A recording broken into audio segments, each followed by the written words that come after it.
আসসালামু আলাইকুম সম্মানীয় ভিউয়ার্স, আপনি আজকে আপনাদের যেটা দেখাচ্ছে এটা হচ্ছে পিকাশ পাইল। আগে পাইল তৈরি করে পরে মেশিনের মাধ্যমে এটা হ্যামারিং করে করে মাটির নিচে পুঁতে হয়। যারা আমার চ্যানেলটি সাবস্ক্রাইব করেনি তারা আমার চ্যানেলটিকে সাবস্ক্রাইব করে দিন। আর আমি আপনাদের সাথে আজকে শেয়ার করব বিল্ডিং নির্মাণের ক্ষেত্রে এই পাইলিংয়ের খুব গুরুত্বপূর্ণ ভূমিকা পালন করে। আপনার প্রত্যেকটা পাইল মাটি নিচে পোতা হয়, তারপরে সেখানে বেস করে বিল্ডিং করা হয়। এই পাইলিংয়ের মাধ্যমে বিল্ডিং করলে পাইলিংয়ের স্বল্প খরচে আপনারা 5 তল 10 তল বিশিষ্ট বিল্ডিং করতে পারবেন। প্রথম অবস্থায় পাইলটা সোলিংয়ের মাধ্যমে ধরে সোলিং করে ওয়্যারের মাধ্যমে টেনে মেশিনের সাথে লাগানো হচ্ছে।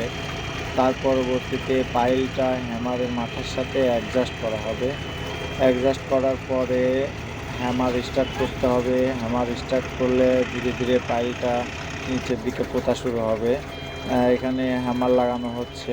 হ্যামার লাগানোর ক্ষেত্রে খুব সচেতন সবাই।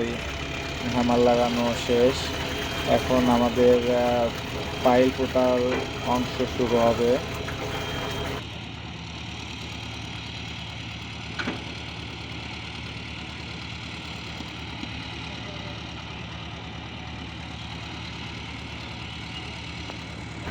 কিছুক্ষণের মধ্যে এখানে পাইলিংটা শুরু করা হবে।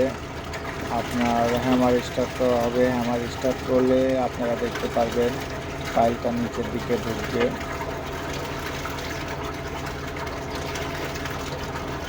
হ্যামার স্টার্ট হয়েছে। এভাবে হ্যামারের সাহায্যে ধীরে ধীরে পাইলটা মাটির নিচে পোতা হবে। পাইল বিভিন্ন মাপের হতে পারে। এই পাইলগুলা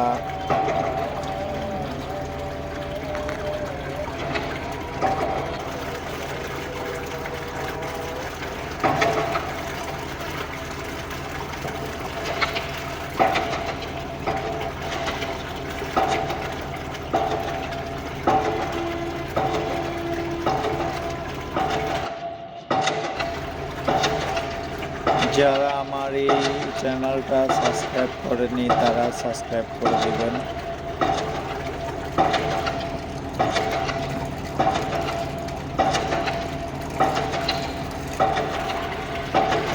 এটা 5 টন হ্যামার, এটা দিয়ে বাড়ি দিয়ে পাইলটা ঢুকানো হচ্ছে। এটা পুরো মাটির নিচে ঢুকিয়ে ফেলা হবে।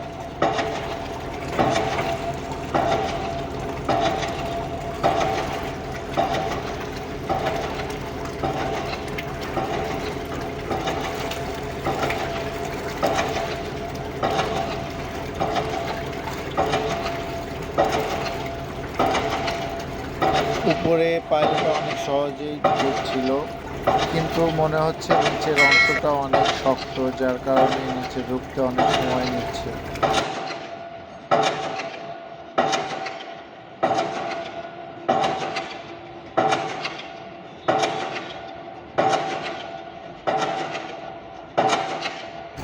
সবাই লাইক কমেন্ট শেয়ার করে আমার চ্যানেলটির সাথে থাকবেন।